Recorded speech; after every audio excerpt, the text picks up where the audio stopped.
hike through the whole of Switzerland, and cross the Alps. See and hike through beautiful lakes, rivers, and mountain ranges. Enjoy nature, improve fitness.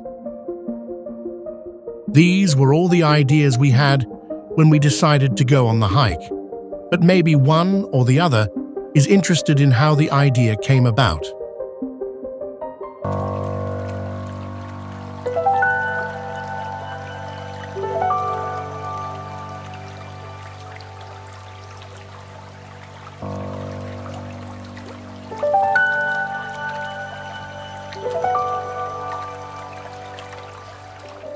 If you are not interested in the background and planning, you can go straight to the hike through Switzerland by skipping ahead to the time code 4 minutes 32 seconds of the film.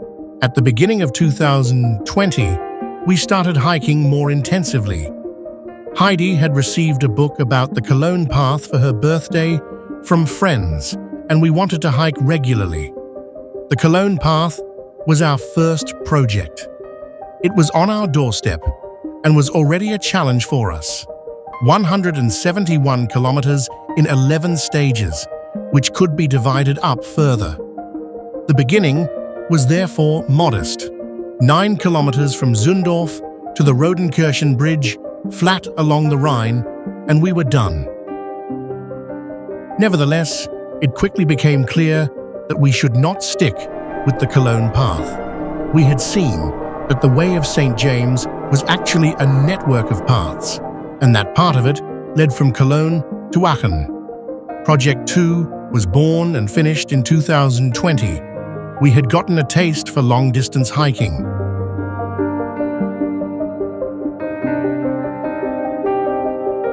In January 2021, we started the Rheinsteig.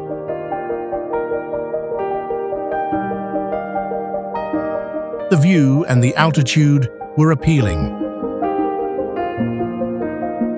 Heidi also told me about mammoth marches that she had become aware of through Carmen Goes Hiking.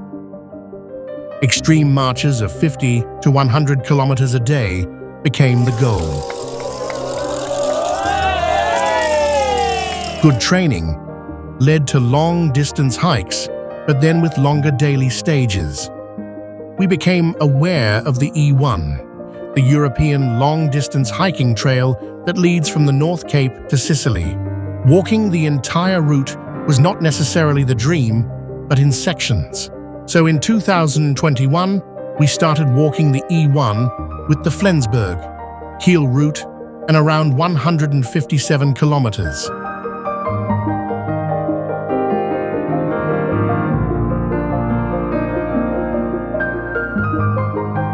Should we continue running in Schleswig-Holstein or in Scandinavia, which we also love very much? But then our eyes fell on Switzerland. Hiking through an entire country in around 320 kilometers and crossing the Alps sounded exciting, and so the decision was made for 2022. Off to Switzerland.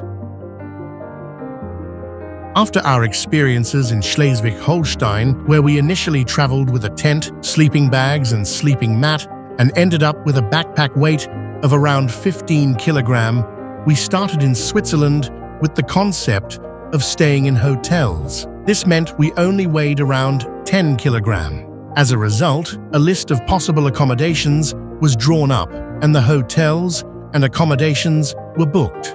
The website e1.hikingeurope.eu divides the E1 in Switzerland into 15 stages: 3 in northern Switzerland, 6 in central Switzerland, 6 in southern Switzerland. We based our journey on this. The start was in Konstanz.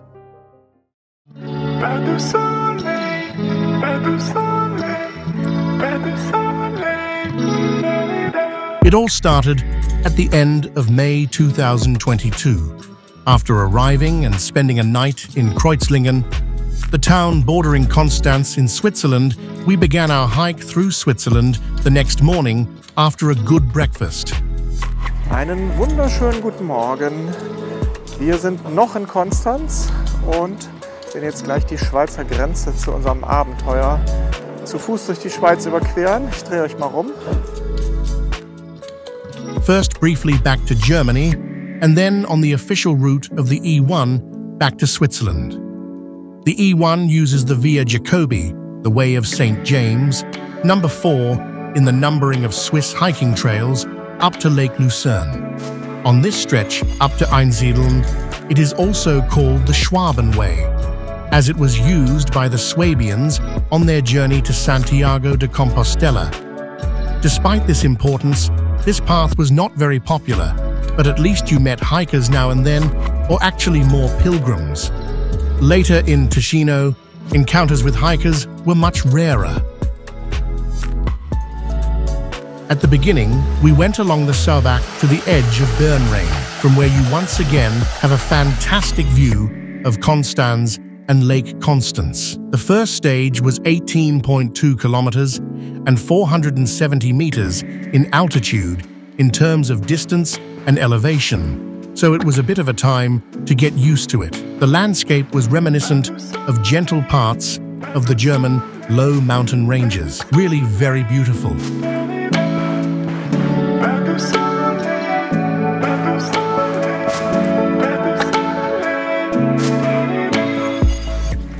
Haferfeld, wenn mich nicht alles täuscht. Und hier nebenan ist ein Kohlfeld und tatsächlich kann man den Kohl wirklich riechen.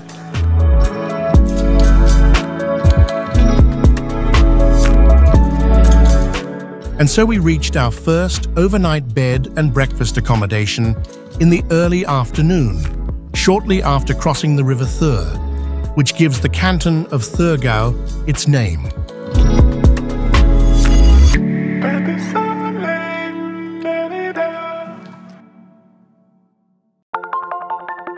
Day 2 was a bit more intense. It was 24.8 kilometers and 790 meters in altitude to Fischingen. First, we went through the hills of the municipality of Affeltrangen, which, as the name suggests, is an important fruit-growing area. Past the district of Kaltenbrunnen and other districts, the path winds through fields and small woods.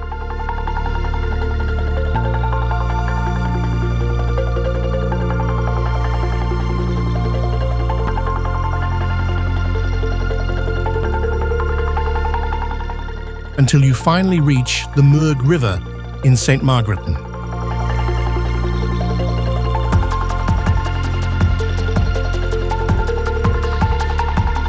You then follow this river in an increasingly idyllic way until you get past Wiesekon. 18,7 Kilometer haben wir mittlerweile geschafft und die Murg ist weiterhin unser treuer Begleiter. Wird sie übrigens noch bis zum Ende sein, also auch Fischingen liegt direkt an der Murg. The last 4 kilometers are hilly again, and you get a taste of what the next few days are to come.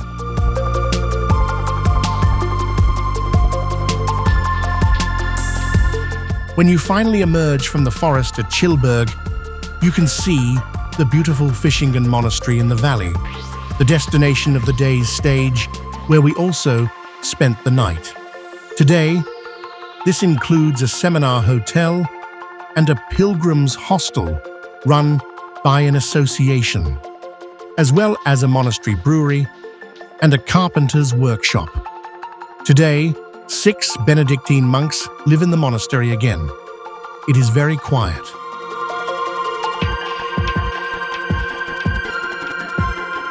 The former monastery cells have been beautifully renovated and now contain stylish, modern bathrooms. The food was fantastic. The beer was delicious. Well fortified and motivated, on the 3rd day we set off on a relatively tough stage of 32 kilometers and 1,770 meters in altitude. First to the Hörnli, a popular peak in the Zurich Oberland. It is one of the few exceptions on the E1 through Switzerland where a peak is actually climbed. Jo. Mein Mann hat's nicht. Okay, die Höhenmeter waren also kein Joke. At 1,133 meters, the peak is not that impressive. Several passes that we climbed later were higher. Nevertheless, the view from the mountain inn is beautiful, and the prominence of the peak gives you a fantastic view.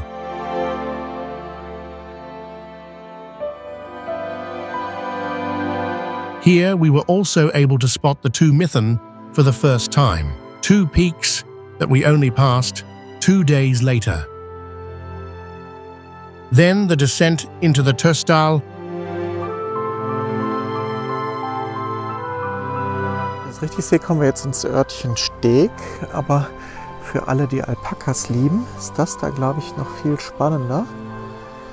Das ist jetzt schon die zweite Alpaka-Zucht, die wir hier sehen. Past Steg with the Tös River.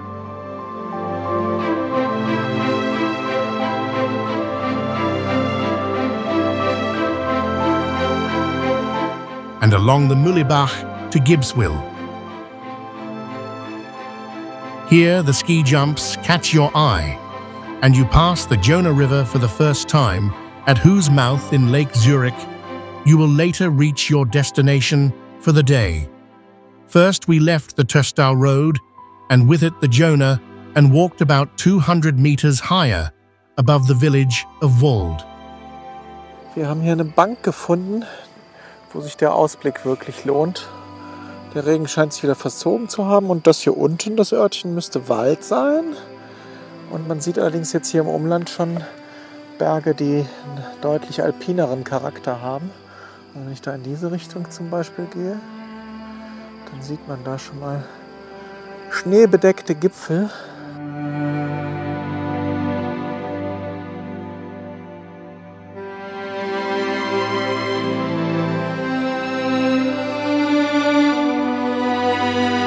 Here you can see Lake Zurich from a distance for the first time.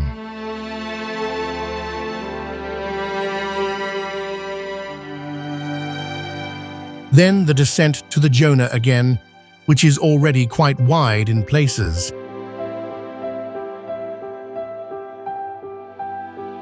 What the fuck?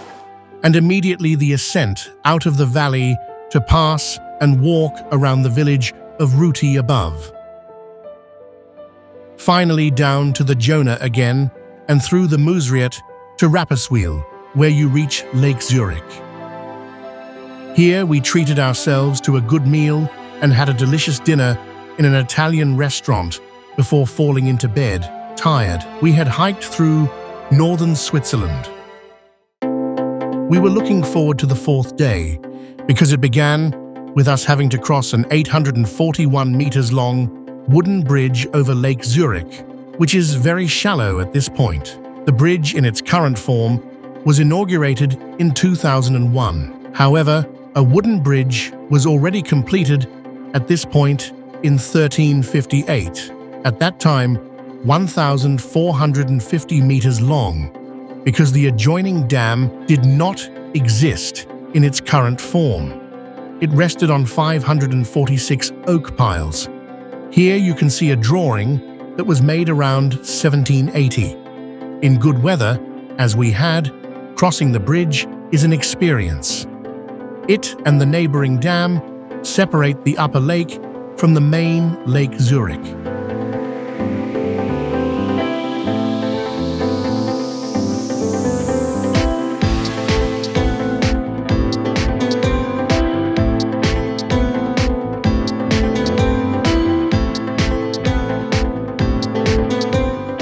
Once we arrived on the other side, we crossed the peninsula near Herden to Pfäffikon,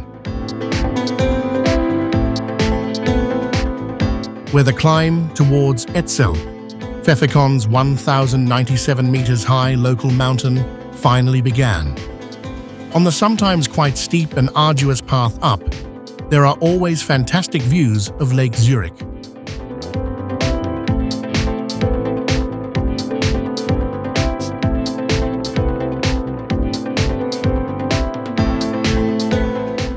Around 500 meters to the side of the summit, there is a pass with the St. Meinrad Inn and the Etzel Chapel from 1698. we stopped at the inn and enjoyed a break in the still good weather.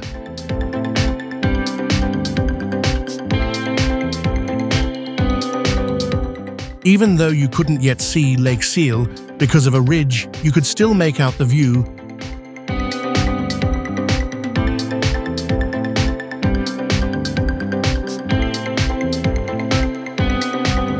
And the Große Mitten was now clearly visible, but still a day's walk away.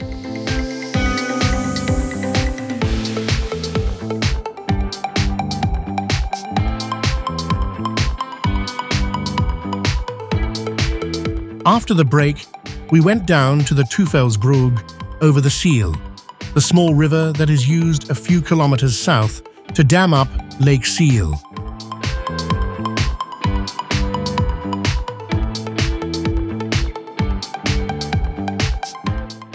This beautiful, covered bridge, known in High German as the Devil's Bridge, was first built in 1117. At that time, this was still a considerable construction feat, as people believed that something like this could only be built in a pact with the devil. The current bridge was built in the 17th century and has been restored several times over the centuries.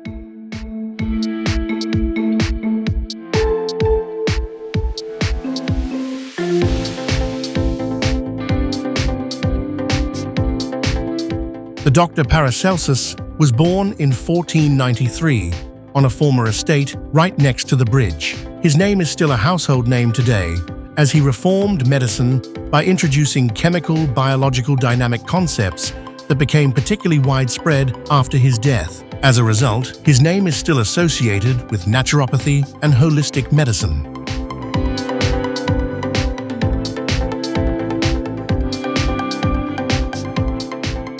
The weather darkened a little, but held.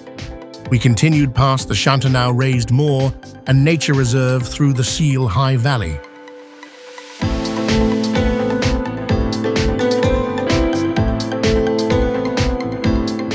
And finally, after almost 18 kilometers and a good 1,000 meters in altitude, we reached Einsiedeln. Einsiedeln, a well-known place of pilgrimage, is closely linked to the life of Saint Meinrad. We remember that the inn on the Etzel Pass is called that, and that a chapel was built there too. Saint Meinrad is said to have lived as a hermit in the year 835, on the spot where the Chapel of Grace in the monastery church now stands, and eventually built a chapel. The founding of today's Benedictine Abbey dates back to the year 934. The current Baroque monastery was built between 1674 and 1735.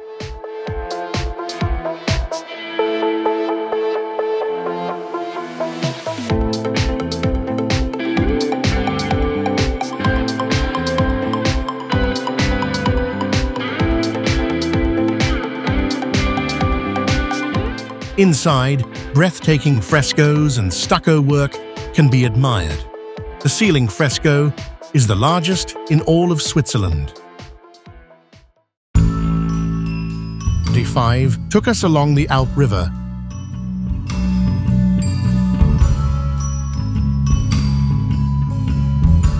Past the Benedictine monastery of Au.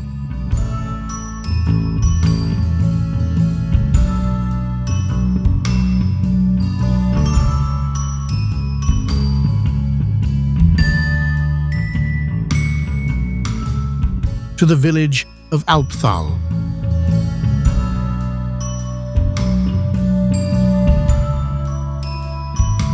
As the valley is a dead end for car traffic, it is wonderfully quiet and idyllic.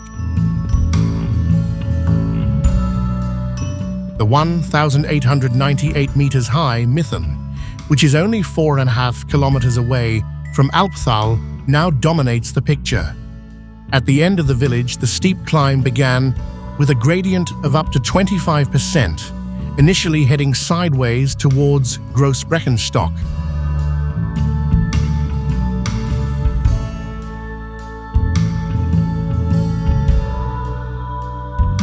Despite the difficulty, we enjoyed the approximately 1.5-hour climb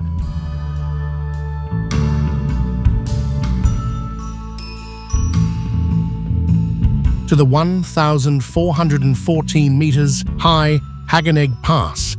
So, wir lassen euch mal teilhaben hier an unserem Passübertritt. Und dann der Blick, der sich dahinter auftut. Wow!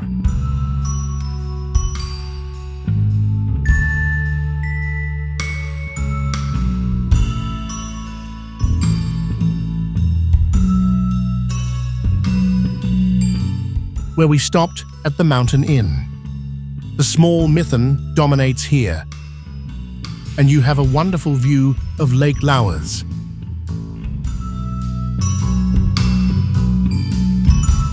The town of Schwyz, and a first glimpse of Lake Lucerne.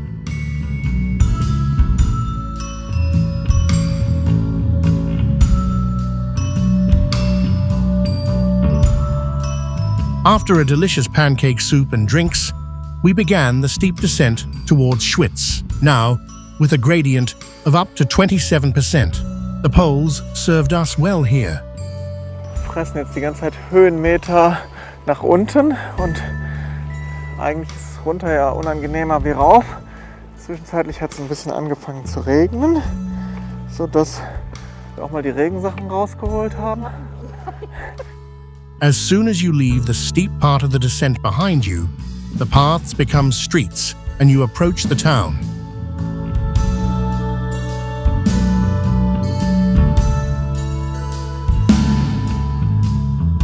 The cantonal school Collegium Schwyz comes into view.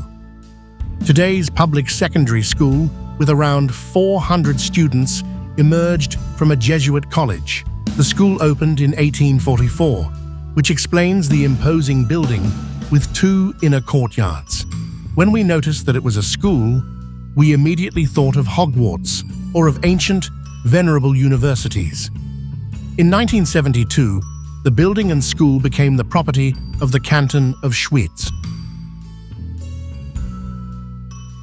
This brought us to the center of the town of Schwyz, on whose main square stands the beautiful listed town hall from 1642. It was rebuilt in 1777, and in 1891, several depictions of Schwyz history were added to the west and north facades to mark the 600th anniversary of the first alliance of the 3 forests, the Rütli Oath of 1291, the birth of Switzerland. The place name Schwyz was soon transferred to the entire canton, and the canton of Schwyz ultimately gave Switzerland its name. We have arrived in the heart of Switzerland. After we had covered around 20 kilometers that day and climbed around 1,700 meters in altitude, the last 5 kilometers were more leisurely. First over the Morcote River,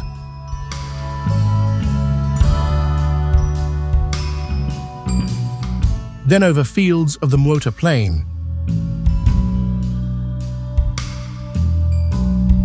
followed by another short climb to the St. Wendelin Chapel in Unterschönenbuch.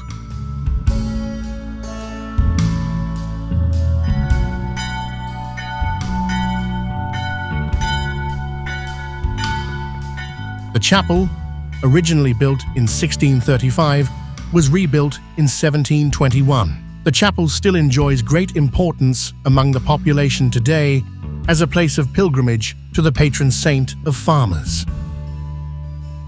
A few hundred meters further on, after crossing under the A4, you turn left across a wet meadow that is drained by the Klosterbeckli. Davor und dahinter sind Wege mit so Holzchips, was jetzt echt angenehm war nach der langen Zeit bergab und bergauf und Steine. Da waren diese Holzchips echt ein Traum. Where there is a monastery creek, the monastery cannot be far away, and so you can already see the Ingenbol Monastery on a hill. In the middle of the 19th century, the Nig farm was bought by a religious community, and the farm was developed into a monastery. In 1860, the Theresianum, a girls' school, was integrated into a wing of the monastery. Incidentally, it was the same Father Theodosius Florentini who founded the cantonal school Collegium Schwyz. Education seemed to have been very important to the father. A final short stretch down the hill finally leads us to Brunnen, and thus to the end of today's stage. We had reached Lake Lucerne. This also ended the stretch on the Via Jacobi. Guten Morgen, ihr Lieben! 6. Tag unserer Wanderung durch die Schweiz.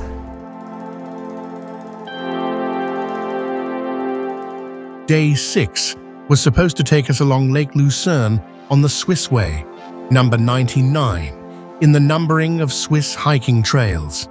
In principle, we walked the route backwards, as the Swiss Way begins in Rütli, the place of the legendary oath, and runs anti-clockwise around the lake. We only walked the section to Flüelen, or the mouth of the Reuss in the lake. After a short stretch through Brunnen, the sweaty 260 meters climb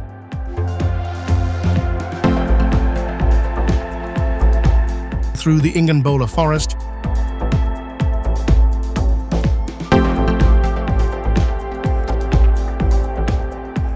to the Axenstein viewing platform began. The panoramic view of the bright blue lake was magnificent. The lake is further divided by locals. The southern part, which we were on, is also called Lake Uri.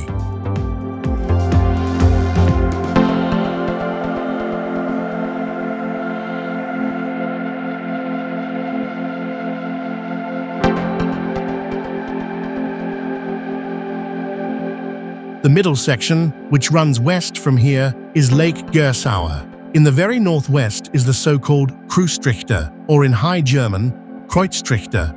What does cross-funnel mean in English, due to its shape, not visible from here? Brunnen was still lying on the right. Opposite, you could see Seelisberg on the ridge.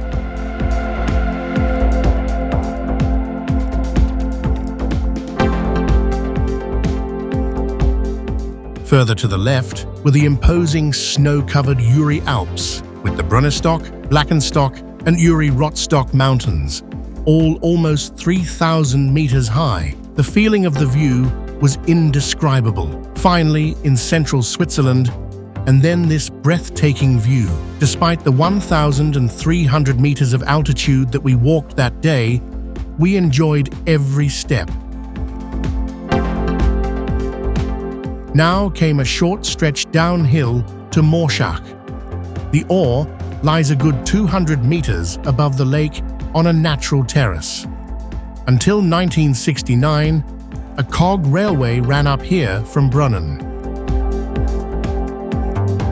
From Morschach, the path leads uphill again until you reach the highest point of the stage at Cheel, a good 400 meters above the lake. From now on, it goes downhill to Sisikon. Shortly afterwards, you pass a beautiful barbecue area with a view of the lake. The interesting thing was that we saw many barbecue areas where wood was already available for barbecuing. A fantastic luxury, we thought.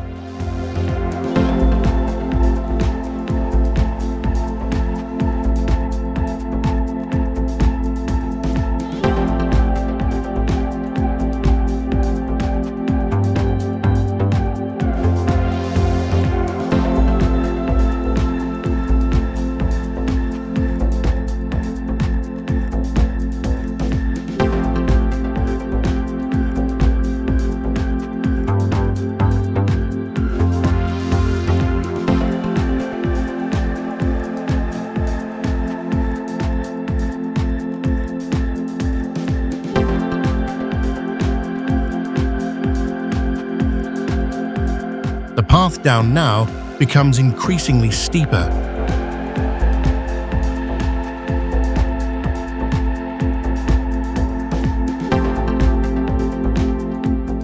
And in some sections, there are stairs secured with wooden logs. Shortly before we get to Sisikon, we finally cross the Riemenstalder Creek.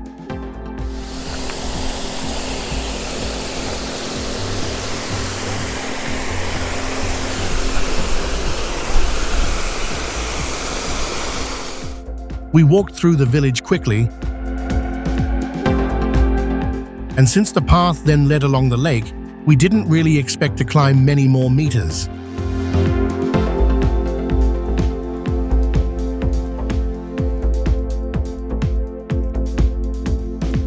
In fact, the remaining 7 kilometers to Fulero were characterized by constant small climbs and descents along the lake to find a way through the rocks. Very idyllic, but also exhausting. Hier kann man sehen, dass Kartenmaßstab etwas verdammt Gemeines sein kann. Treppen rauf, Treppen runter. Und wenn dann der Maßstab groß genug ist, dann sieht es so aus, als würde man eigentlich die ganze Zeit eben gehen. About halfway along the route, you pass the Tell Splat.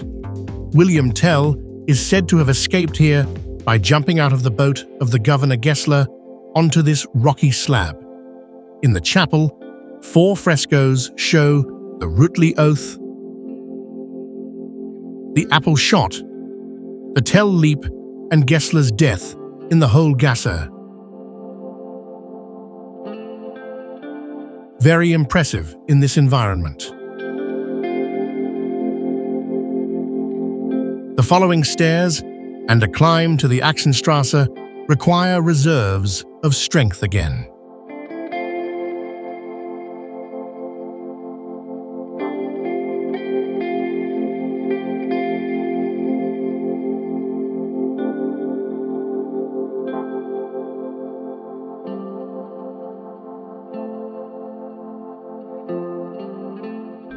Und da ist der See zu Ende. Und wir sehen auch schon da unten Fulero, unser Tagesziel und auch schon eigentlich unsere morgige Strecke. Once you are at the top, there is another beautiful section along and through the rock faces of the Axenfluh.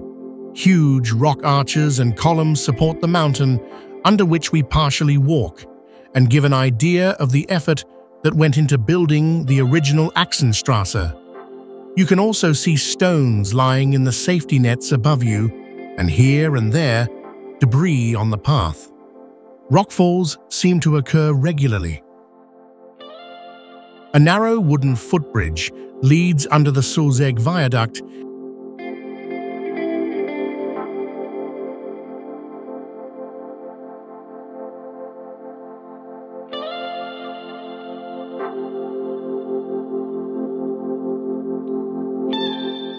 and then we are in Fulero, with a mixture of relief at having completed the stage and sadness at leaving it behind us.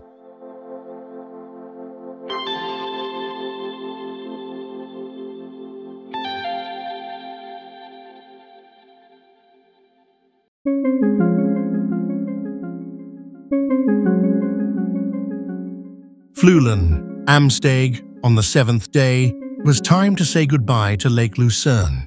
The E1 first led us through the delta of the Reuss into the lake.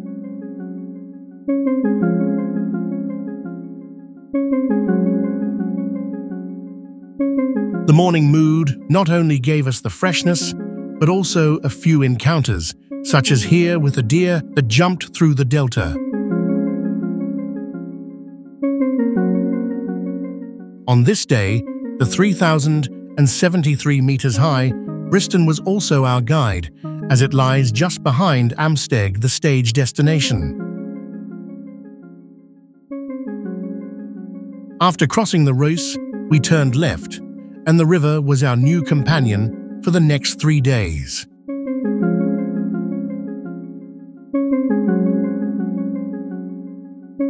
The trail markings also changed. The E1 follows the Trans-Swiss Trail here, number 2 in the numbering of the Swiss hiking trails. As before, the markings of the hiking trails were exemplary here too.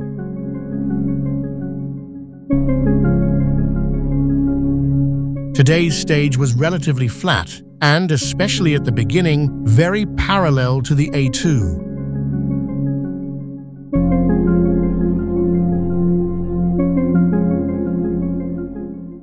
Behind Attinghausen, at least the side mountain foothills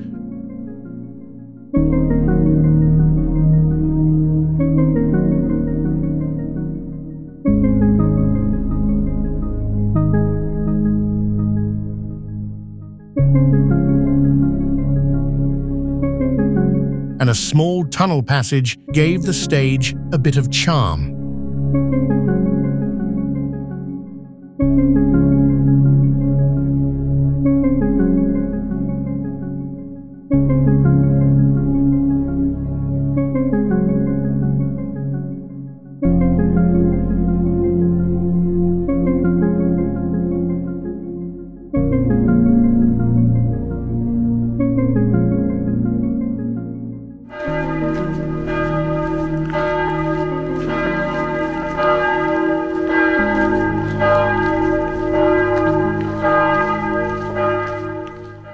The bank of the Reuss was changed at Erstfeld.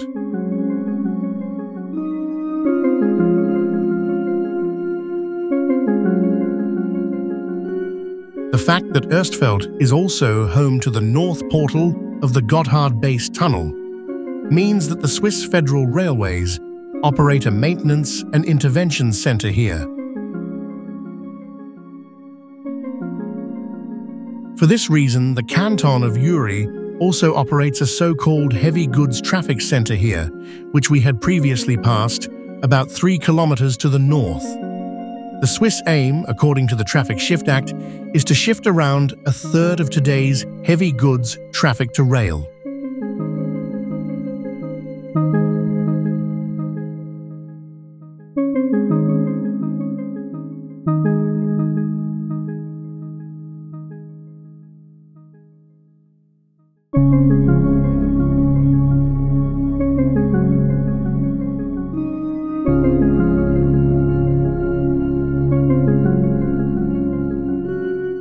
At Silenen, we changed banks of the Reuss again, here again a little more idyllic.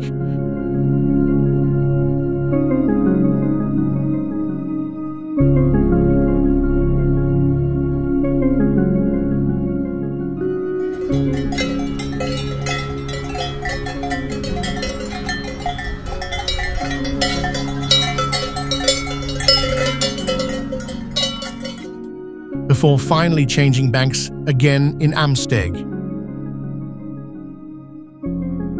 Directly next to the bridge are the outlet channels of the Amsteg hydroelectric power station, which in turn belongs to the Swiss Federal Railways. The power station, together with the plants in Göschenen and Wassen, forms the Reuss Cascade, which generates around 40% of the traction power used by the SBB.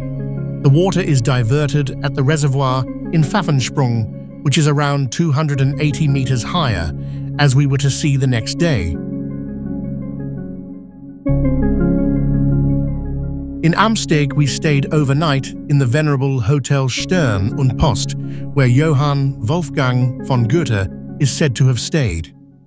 We felt very comfortable here, not only because of the room's mix of stylish history and modern bathroom, but also because of the excellent food. This allowed us to regain our strength for the next day, which had considerably more altitude to climb.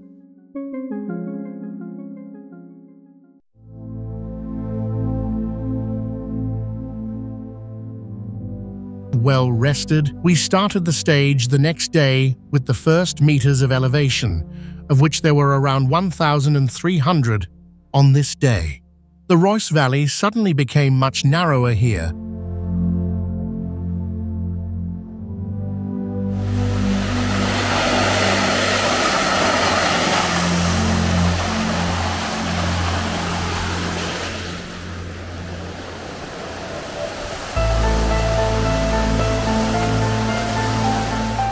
And so we often walked higher up the slope above the Reuss.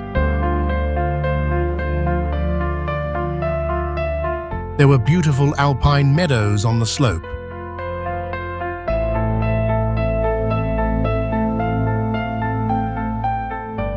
Just before Gürtnellen on the other side of the river, after about 4.7 kilometers, there is a descent into the Fellebach Valley, and then a crossing of the stream and the Reuss over a combination of wooden and suspension bridges.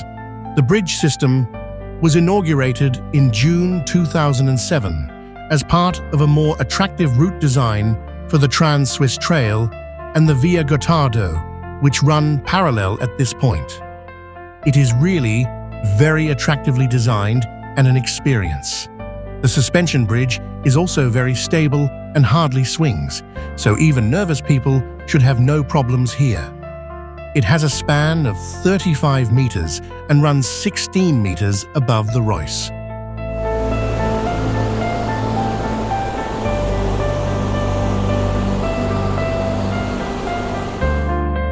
After a good 7 kilometers, you finally reach Gürtnellenweiler.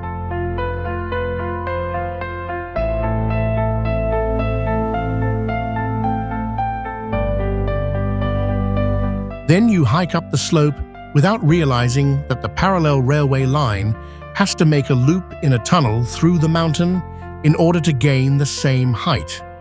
This is a common method for the railway here and is used several times. Along this, you now continue to the Pfaffensprung Reservoir, from which the water for the power station is diverted. We mentioned it. Electricity is also generated directly in a smaller power station on site. The Pfaffensprung is a gorge dug deep into the valley floor by the Reuss. Due to the natural narrowness, this was used to build a dam here with comparatively little effort, and thus to dam up a lake. The name comes from the fact that, according to a legend, a persecuted priest was able to escape from his pursuers by making a giant leap across the narrow gorge.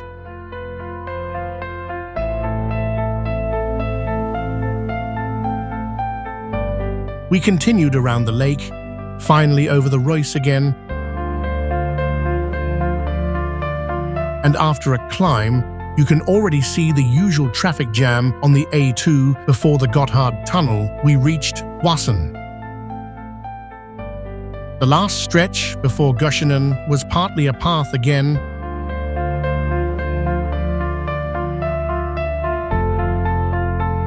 and the bridge constructions were a bit more improvised.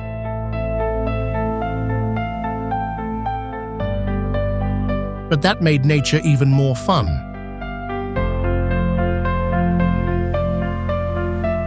And then the Gotthard Tunnel began, and we reached Göschenen. In the meantime, it had started to rain.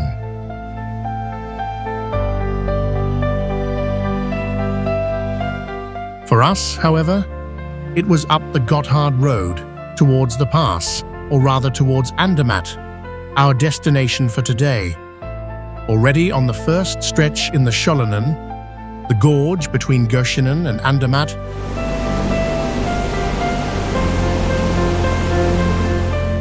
we came across the Hedderlis Bridge, a historic stone arch bridge over the Reuss.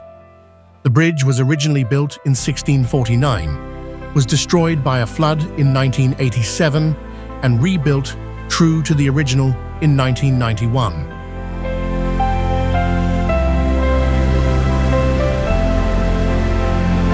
Hier ausgewaschen von dem Wasser. Schon irre.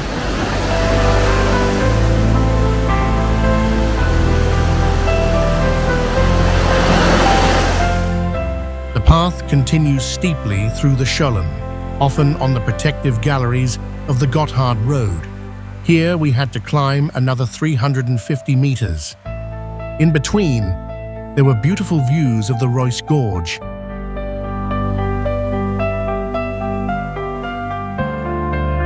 And then we reached the Devil's Bridge, just before we reached the plateau on which Andermatt is located. The first wooden bridge at this point over the Reuss was built around 1230. In 1595, it was replaced by a massive stone bridge.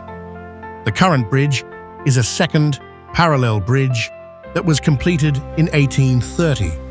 As with the bridge over the Cheel, popular belief assumed that such a bridge, this long and at risk of rockfall, could only have been built through a pact with the devil. Finally, through the Urner Loch, and then the Urseren Valley stretches out before us, and we have reached Andermatt. Happy and contented, we walked the last 2 kilometers to our hotel. Andermatt is at an altitude of 1,427 meters. What was a pass a few days ago was now the valley. Having gotten a little wet that day, the challenge was to get our things dry again in our hotel room. While shopping in town, we also bought a new mascot that now accompanies us on our hikes, a Swiss marmot.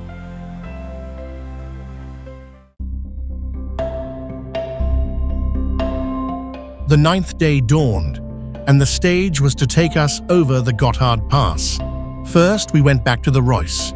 We followed this relatively flat through the valley to Hospental. Here, the Reuss splits into 2 source parts, the Furka Reuss and the Gotthard Reuss, which we would follow.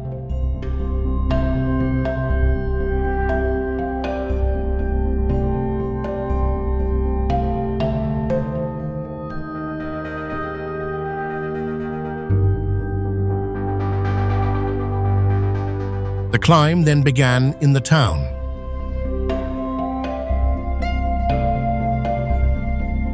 Towering over the town, the Tower of the Lords of Hospental immediately catches your eye. We assumed it was a castle ruin, of which only the tower remains. In fact, the tower was built on its own in the 13th century. The tower probably served as a prison. In the upper part of the town is the Chapel of St. Charles. Built in 1721, it is one of the most charming Baroque buildings in the canton of Uri. An inscription next to the entrance gave us a feeling of home. Here the path divides, oh friend. Where are you going? Do you want to go down to eternal Rome? Down to Holy Cologne? To the German Rhine? To the west, far into Franconia? An allusion to the already previously convenient location of Hospental in these 3 directions, and Cologne, which is around 650 kilometers away, was named because the bones of the 3 kings are said to be there, and it was therefore a long-distance destination for pilgrims. Then we leave Hospental behind us, and the ascent continued along the old Gotthard Road. We quickly came back to the Gotthard Reuss.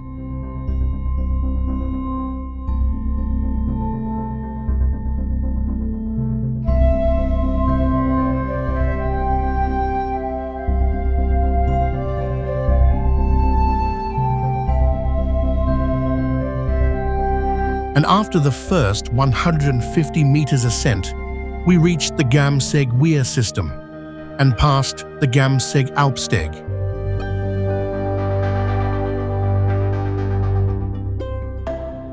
Now, the valley became a little flatter and more spacious, and we crossed alpine meadows, while to the right, parallel, traffic rolled over the pass road a little higher up. The path was lined with thousands of pink alpine roses, fantastically beautiful. We initially thought they were azaleas, but unlike azaleas, they are evergreen dwarf shrubs. From the remaining paving, it was clear that a stagecoach route used to run here. But even before that, this path was used by packhorse drivers, for example, men who transported loads on the backs of donkeys over the mountains.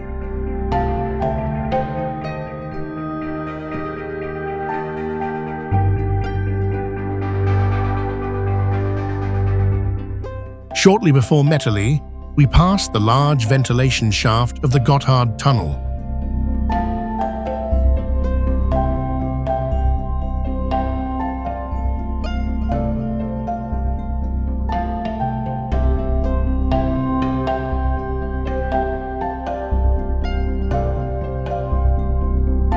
There is another steep climb up to Brighubel, a hill in the Gotthard Reuss Valley, which also marks the cantonal border between Uri and Ticino.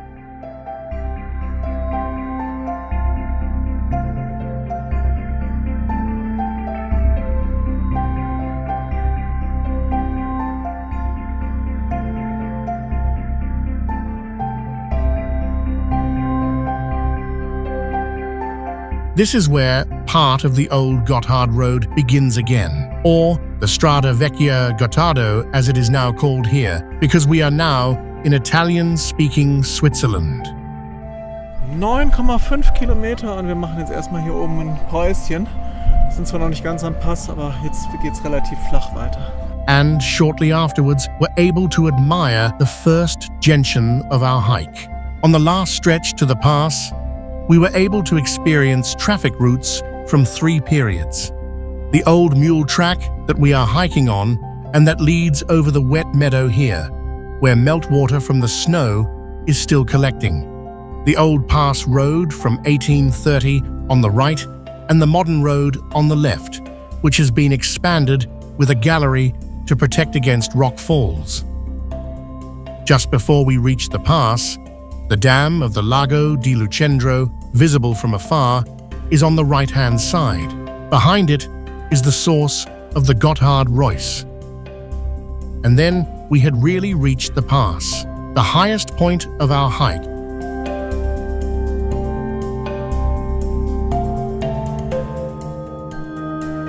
At 2,106 meters, we were overjoyed. It felt like we were crossing the Alps here. A short stretch past the last remnants of snow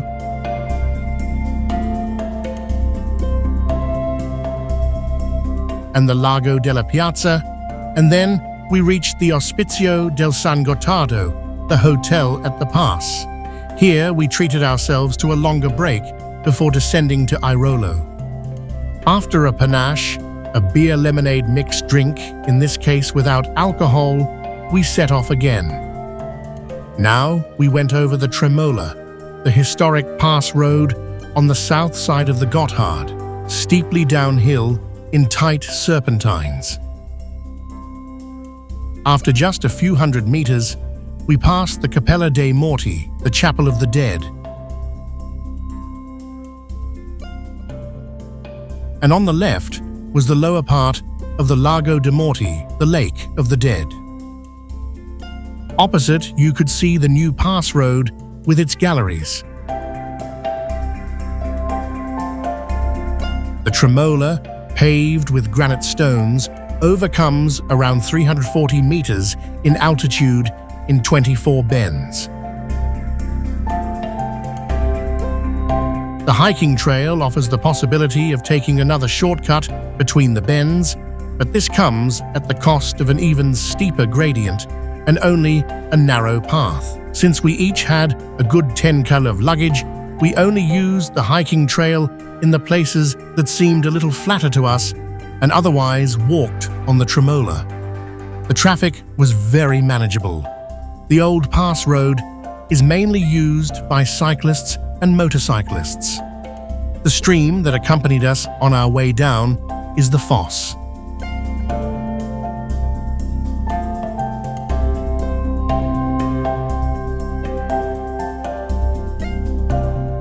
Further down, the view opened up into the Ticino Valley, or Tessen, as the river is called in German, and gives the canton its name. We could already see Airolo. Finally, we still had to cross an area in which several trees had fallen victim to the storm Vaia in October 2018, some of which had hurricane force. And then we had reached Airolo. After continuing downhill in the town,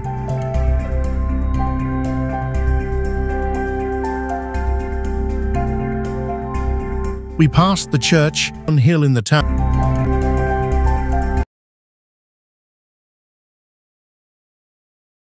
We checked the weather forecast for the next few days, which predicted thunderstorms and plenty of rain, since there were also supposed to be some rock ascents and descents, which would not have been particularly safe in wet conditions. Walking in rain protection over long distances is not really fun. The weather forecast for the next few days. Enjoy the view and nature. We decided to interrupt our hike since there were also the next morning we took the SBB back to Konstanz. Einen wunderschönen guten Morgen aus Airolo in der Schweiz. About a year later, we were standing in the same place and looking at the hotel where we had stayed. This time, we had traveled with our Nugget and had planned to set up our base at 2 campsites and from there use the excellent public transport in Switzerland to travel to and from our start and end points of the hikes. This worked wonderfully and flawlessly and had the additional advantage that we could travel with light luggage of only around 4 kilograms. We therefore adjusted the remaining stages in Ticino a little and made 5 stages out of 6, as our first campsite was about 3 kilometers behind the start of the second stage below Calpionia, near Fido. We wanted to walk back there after arriving by train. First we went through Airolo to Valle.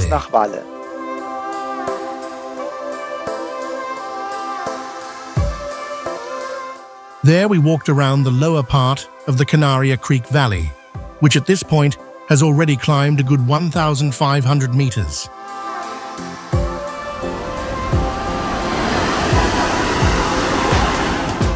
A short climb leads to Medrano. The Trans-Swiss Trail, which the E1 continues to follow here, runs here on the Strada Alta, the old road, again a mule track, that ran here between Biasca and Airolo, which is now used as a hiking trail and follows the Ticino. This river valley is also called Valle Leventina. Since the Ticino has some impassable passages on its banks that only became passable after tunnels were drilled, such as here at the Piotino Gorge, the Strada Alta runs along the northern slope of the Ticino, gaining more and more altitude from Airolo above the Ticino and is thus almost 800 meters above the river in places. What is fascinating about the first part of the trail is that you keep getting views through the Ticino Valley back to the Gotthard Massif. On the way there are more small villages along the Strada Alta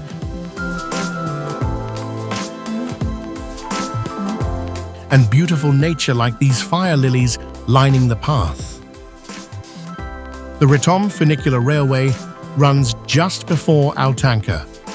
It is 1,369 meters long and was built by the Swiss Federal Railways in 1917. From the valley station to the mountain station in Piora, the railway overcomes a height difference of 786 meters. It is called Ritom because Piora is located on Lake Ritom, a reservoir that also feeds a hydroelectric power station and was built between 1917 and 1920. The pressure pipeline also runs parallel to the railway. Of course, breaks were a must. Und da werden wir jetzt erstmal eine Frühstückspause machen. And again, we pass streams that trickle into the valley.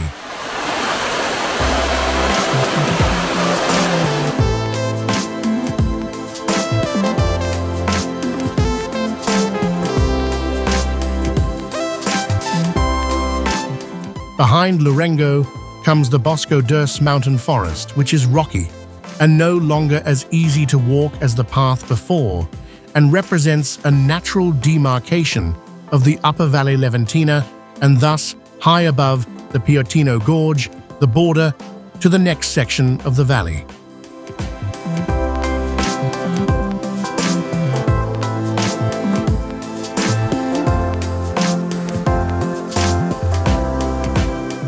Here we also have to descend a bit over the rocks, and there is a fantastic vantage point with a view of the central Valle Leventina.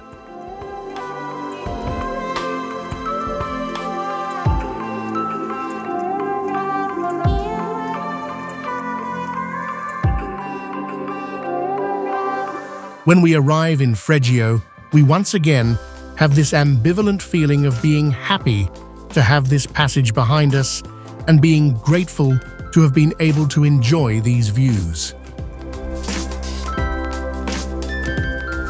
A little later, we reach Osco. the once important mule town, via some alpine meadows.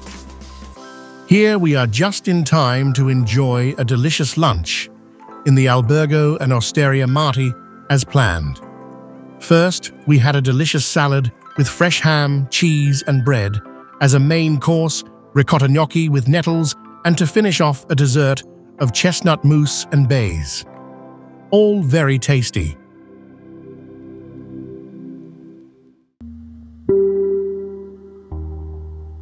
As we already mentioned, we had extended this stage a little, and so after Osco, we went through the small valleys of the Riel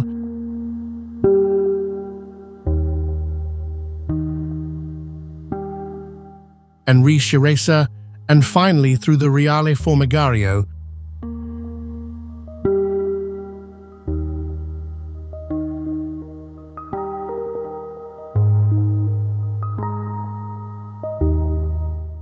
Before we reached Calpionia and descended to our campsite in Piantet. Stage 1 in Ticino was completed, and there was still some time to recover.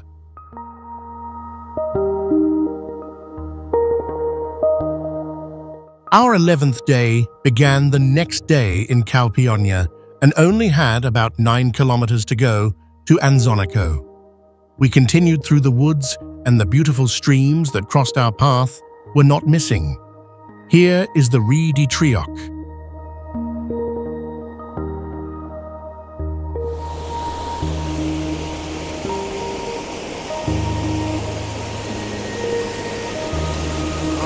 Schön.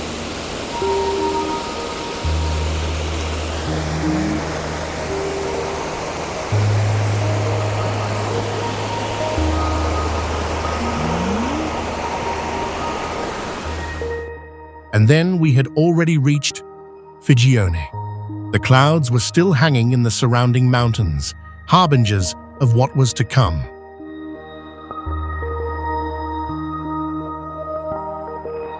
A good 500 meters later, we reached Rossura, and here we noticed the church of Santi Lorenzo e Agata, located on a hill just below the village, as the stations of the cross run around the church and the hill. The church was first mentioned in documents in 1247.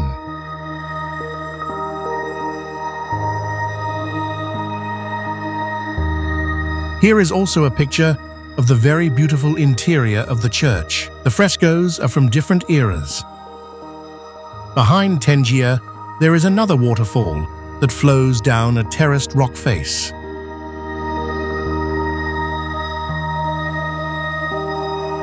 And a good kilometer later, the next one, which is even more beautiful.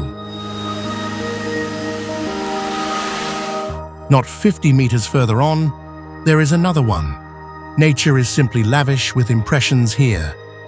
Finally, we see San Martino on the slope to the right and know that we have just reached Colonico. Thanks to its dominant position on a rocky outcrop high above the Leventina, it is visible from afar. San Martino was first mentioned in documents in 1200, and here too we can see the interior of the church. After Colonico, we are no longer just walking above the clouds, but suddenly in the clouds, which limits the view, but is still an experience, and finally allows us to reach Anzonico. The mountains opposite, such as Madame Grosse at 2,741 meters or Cima Bianca at 2,612 meters, are unfortunately no longer visible, but it is still a special atmosphere.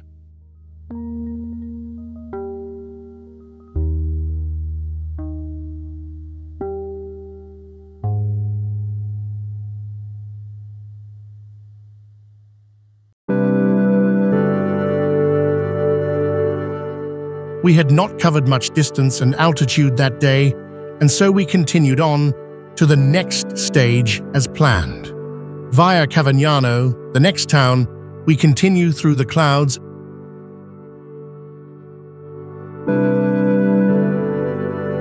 until we reach Ronzano and Sobrio, where it slowly begins to clear up.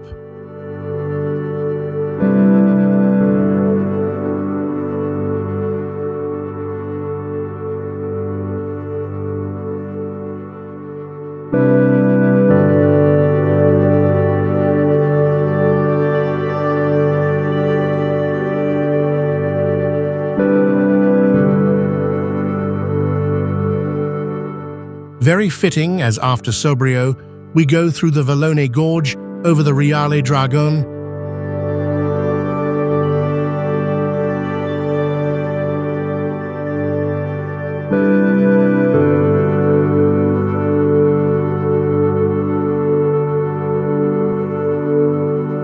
It gets rockier and steeper, and you can see better where you are stepping and where you have to walk.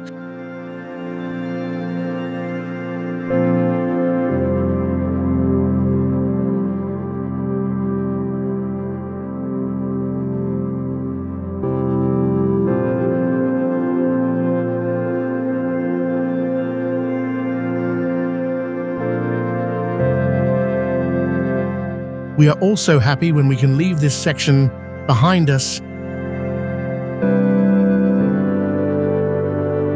and finally reach Diganengo. A few hundred meters later, the almost 700-meter descent to Pellegio begins. This begins at the top in the form of serpentine forest paths, but the path down quickly becomes rockier again.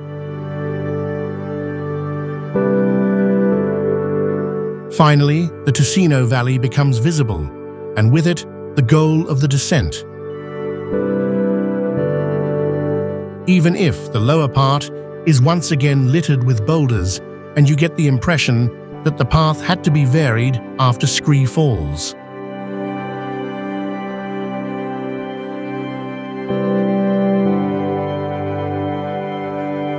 And then Pellegio can be seen. And you can see the contrast looking up and see how high and steep we have already climbed. The last 100 meters were then to be covered on the impressive staircase, which leads down in a zigzag using the rocks, or where there was no other option, blasted into the rocks.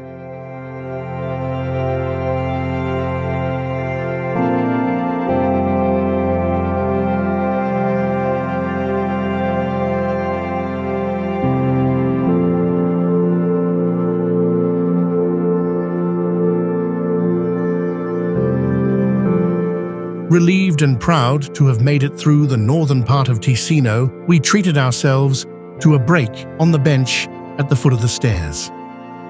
Da ganz hinten kann man die Stufen erkennen, die wir runter sind. Und das ist ja hier nur das letzte Stück, was wir runter sind. Das sind ja nur die letzten 100 Meter. Die richtige Spitze da drüber, das sieht man alles gar nicht, was wir runter sind.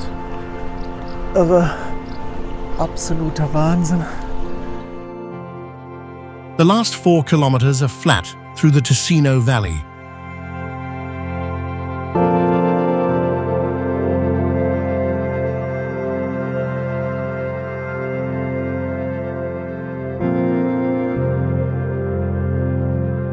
Before you get to Biasca, you have to cross the Breno, a wide tributary of the Ticino, over the Ponte Vecchio, the old bridge. We pause briefly on the bridge and look upstream, along the Breno, as this was the site of a massive natural disaster at the end of the Middle Ages.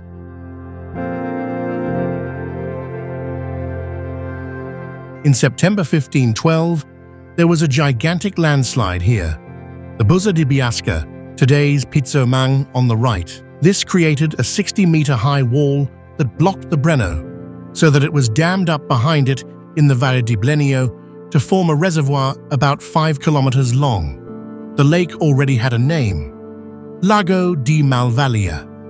In May 1515, the dam broke and the masses of water flooded the Ticino Valley, including parts of Bellinzona and all the way to Lake Maggiore.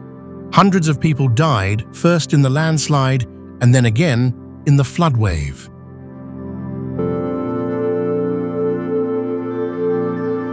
Here is a contemporary picture from Johannes Stumpf's Chronicle from 1548.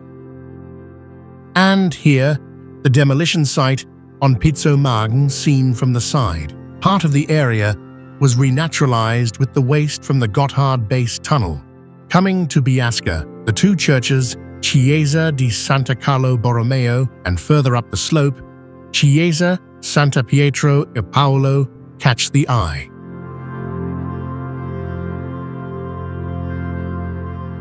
And finally, we reach the train station in Biasca, and thus the destination of the stage, where we notice that the waterfall that we have seen from afar for a long time rushes into the valley directly behind the train station, the Cascata di Santa Petronilla, which is formed by the Rie della Froda.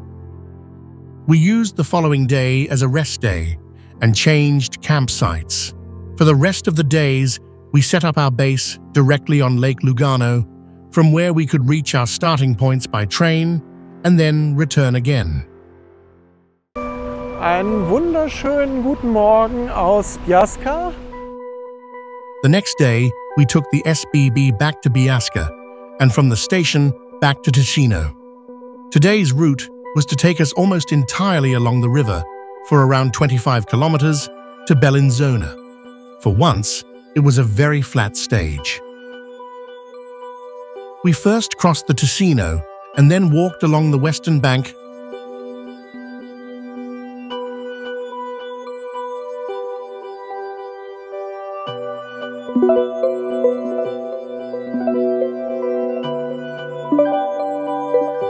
to Lodrino, where we also crossed the tributary of the same name into the Ticino.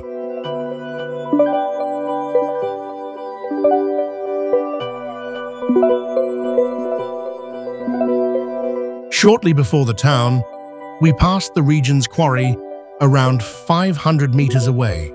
We could hear the quarry for several kilometers. The gneiss granite from Lodrino is a high-quality rock that is characterized by its high weather resistance and is therefore mined in blocks for road building and construction. We also noticed the airfield over which a plane was circling and apparently practicing aerobatics. This is also a hint at the airport's history, as a flight over the Alps took off from this airfield in July 1930, illegally flying over Italian territory and dropping 150,000 anti-fascist leaflets over Milan. We continued over the Ticino and then to the eastern bank.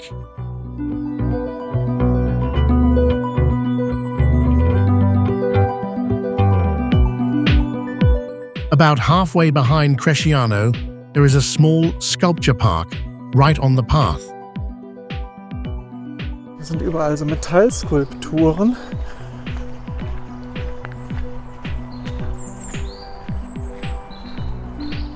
Das sah fast aus wie ein Virus da oben zumindest. Was haben wir hier mit Tentakeln? Keine Ahnung, eine Qualle. Interessant. Man muss halt Fantasie haben. Da stellt sich wahrscheinlich jeder was anderes drunter vor. Was haben wir hier?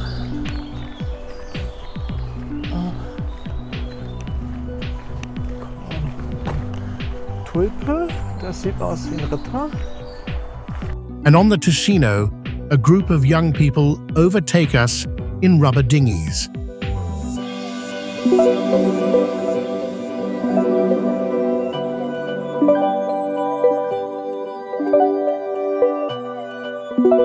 Even though the landscape becomes more populated as we get closer to Bellinzona, the nature is beautiful.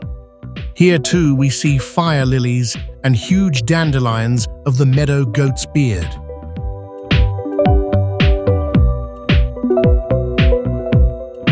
Finally, we reach the Moisa, a 46-kilometer-long left tributary of the Ticino, which has its source at the San Bernardino Pass. This means that we also reach the suburbs of Bellinzona. One last stretch we walk along the Ticino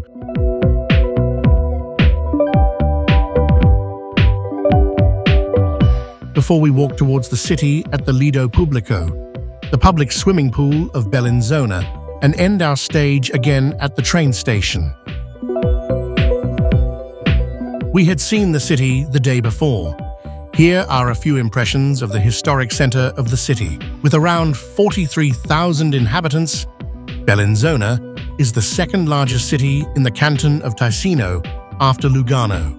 Bellinzona was first mentioned in 590, but also existed during the time of the Roman Empire. At that time, it already had larger fortifications and was attacked by the Franks, which is why it was mentioned in writing.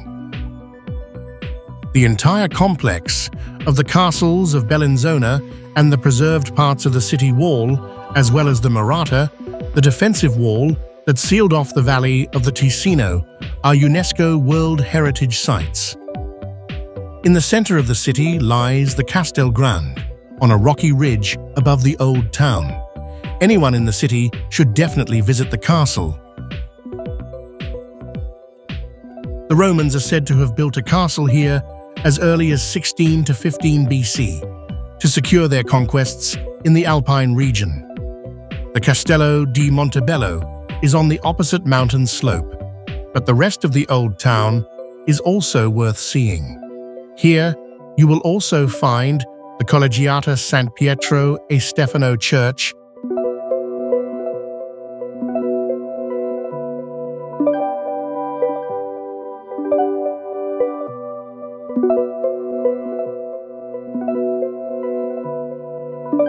and the town hall.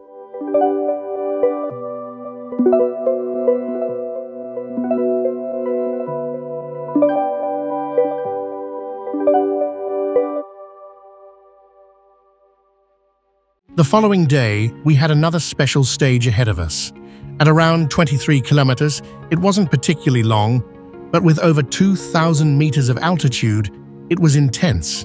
In addition, after 5 days, we would leave the Ticino Valley and reach the neighboring Val di Zone via a long climb to the Cima di Dentro, and after another climb into the Val Capriasca.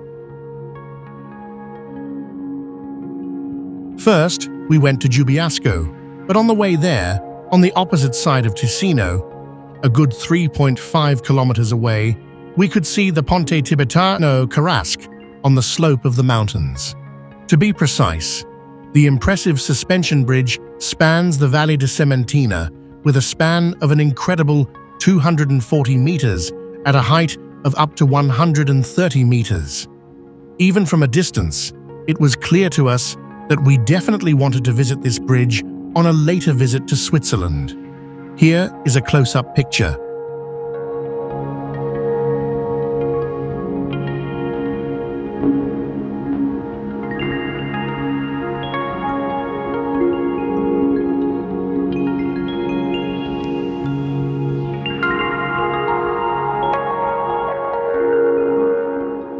Behind Camerino, the 750-meter climb began. On the way up,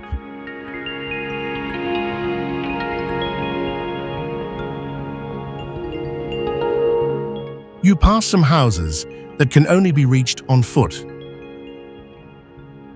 Because of the thick forest on the slope, you can only enjoy a view of the valley now and then. But eventually, you can even see Lake Maggiore in the distance behind the Magadino Plain. In the upper part, it becomes steep and rocky.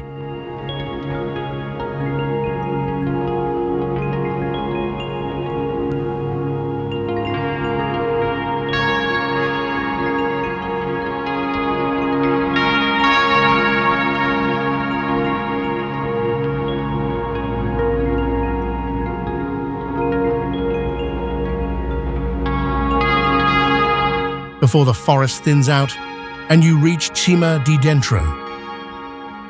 Jetzt sind wir ganz oben. Sind hier gerade noch über die Wiese gelaufen. It is basically a pass into the neighboring Val di Sone. There is a Swiss Army training area nearby. The subsequent descent took us to Ison, where when we arrived, we could hear the gunfire all the way there.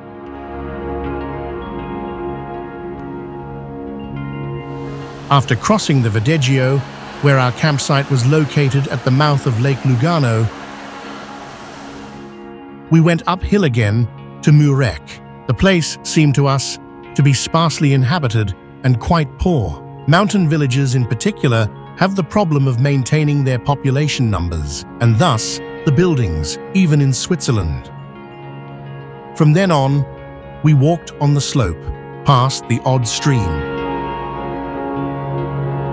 There were still smaller rocky passages.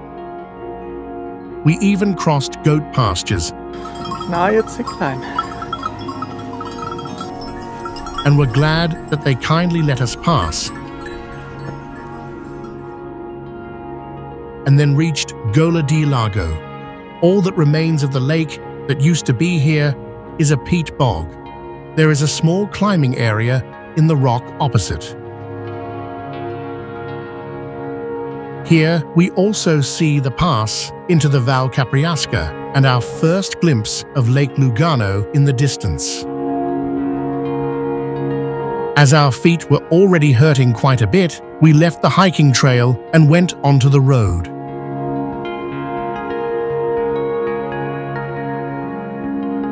On the way down, we had some wonderful views of the lake. Finally, Tesserete, our destination for the day, appears with its striking church of Santo Stefano. And then we've made it. Only one more stage to the border with Italy. The last day greeted us with beautiful weather again, and so we were highly motivated to have fun running the last stage in the beautiful landscape. Again, it was around 25 kilometers and another 2,200 meters of altitude. First, after the town's swimming pool, we take a beautiful forest path through the green beech forest over the western ridges of the Valle del Casarate. After a short climb, you reach the church of San Bernardo on a mountain peak at 706 meters. Unfortunately, the view is quite overgrown by the surrounding trees, so you can no longer enjoy the view of Lugano as before. The subsequent Stations of the Cross by the sculptor Nag Arnoldi down the mountain leads to Comano.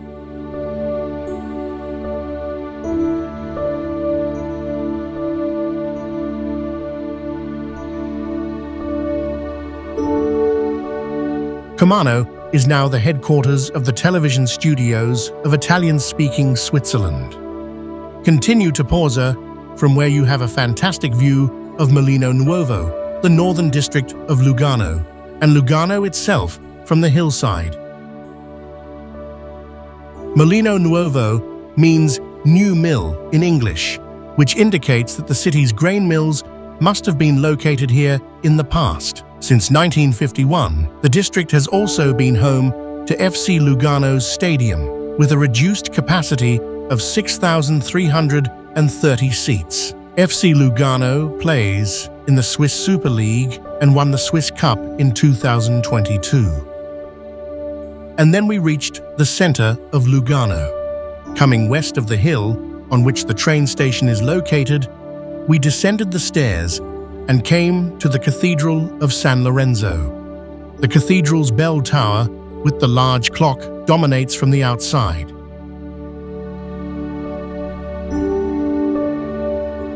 But the interior is also impressive with its rich decoration.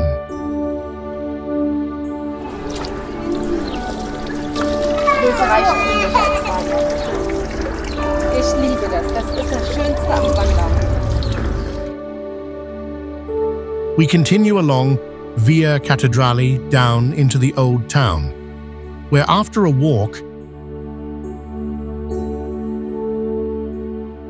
we reach the Fontana Marchetti, a fountain that was built in 1895 and has since been the subject of countless postcards and photos. It's understandable. We had now reached the lake.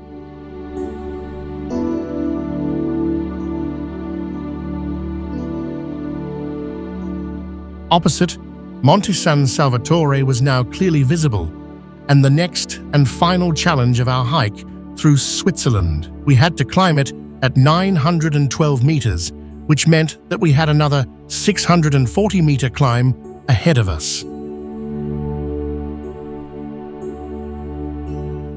The next 2 kilometers went directly along the lake to Paradiso, where the climb began.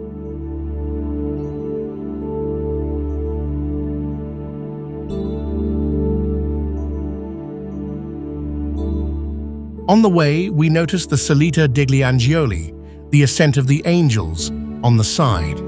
It used to be a funicular railway that was inaugurated in 1913. Even then, not all of the guests in the higher hotels in Lugano had wanted to walk the 53-meter difference in altitude to the lake.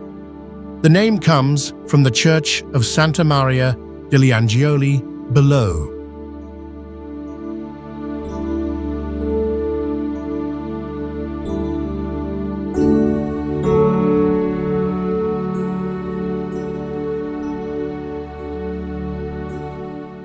There was a cable car up to Monte San Salvatore, but then we wouldn't have walked through Switzerland. And so we started the climb. The funicular, which runs every 30 minutes, was opened in 1890, another sign that tourism, as it is called today, played an important role more than 130 years ago. After the first few meters of altitude, the hiking trail to the summit goes up parallel to the cable car for a while. Then it heads east towards the lake and offers some breathtaking views of the lake, even as you climb up the otherwise heavily wooded slope.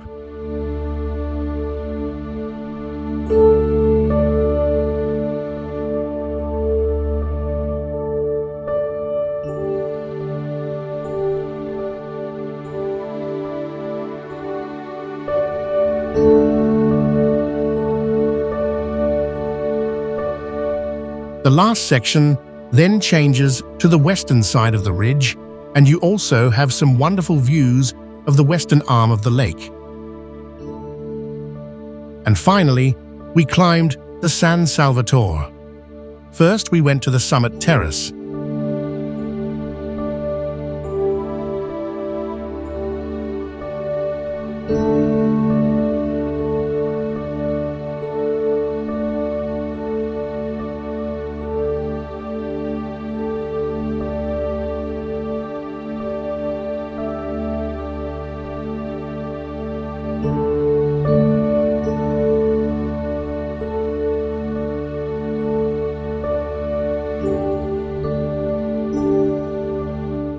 The chapel on the summit catches the eye. The current building dates from 1718. However, it is documented that in 1213, when the Bishop of Como sold parts of his property, including the mountain formerly known as Belenio, there was already a small chapel on the summit, which later gave the mountain its name.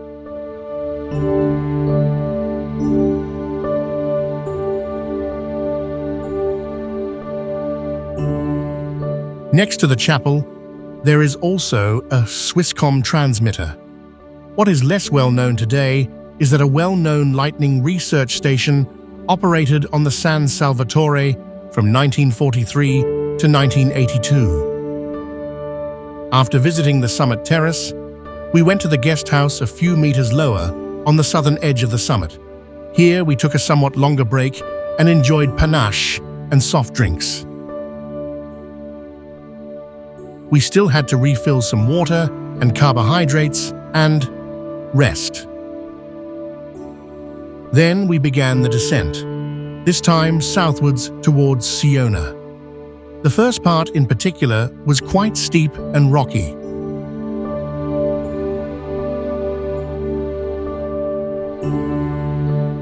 In Siona, you can still see today that the place has existed since the Middle Ages and was a castellan of the aforementioned bishop.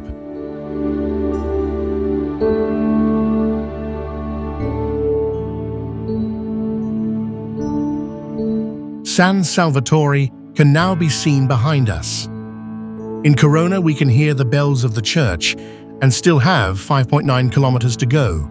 Then we have reached the southern edge of the Alpe Vicania, and the 450-meter high descent to the lake in Morcote began. What we only realized on the way is that the descent is practically a 2 kilometers long staircase, apart from short sections. This makes the descent very safe on one side, but you can quickly feel it in your knees, especially when you have already covered almost 23 kilometers. The path runs practically along the fence of the Castello di Morcote. Today, the castle is a 150-hectare agricultural and wine estate. It was originally built in the 15th century.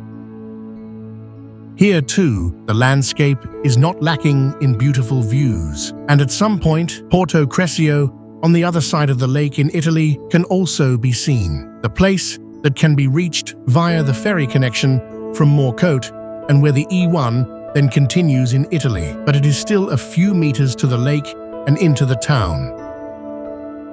We finally reach Morcote, above the church of Santa Maria del Sasso.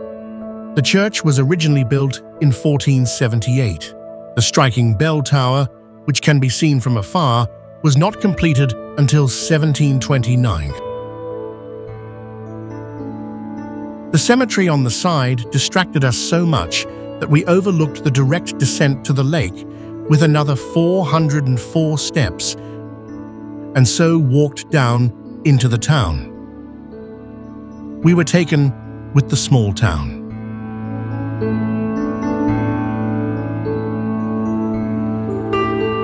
Here is a view from the eastern shore. The church on the slope on the left, with the cemetery on the right, is also noticeable here. Despite the detour, we got to the village and maybe even got a few bonus impressions. A few more meters through alleys, a few steps through a colonnade, and then you reach the shore road and the lake. The ferry dock is immediately to the right. The other route wasn't a detour after all.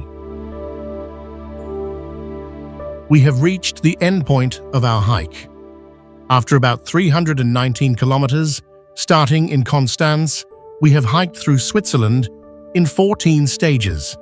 We have climbed about 18,400 meters in altitude. Wir haben es geschafft. Ja. Wir haben die Schweiz durchwandert.